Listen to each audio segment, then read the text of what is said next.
Hello Mzansi. Israel Matseke Zulu is having difficulty learning acting roles after his leg amputation.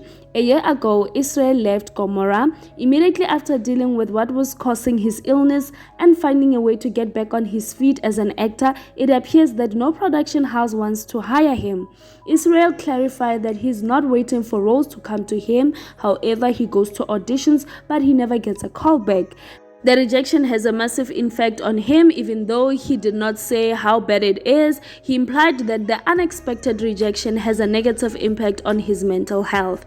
It is frightening how life can change so drastically in such a short period of time. Israel keeps himself busy in order to avoid his mental illness.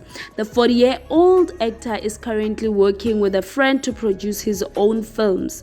Israel Zulu is also planning to release a Fire Kwaito album in the near future. Anyway, Mzansi, till I see you again, please don't forget to like and subscribe to my channel for the latest Mugozi. Bye bye.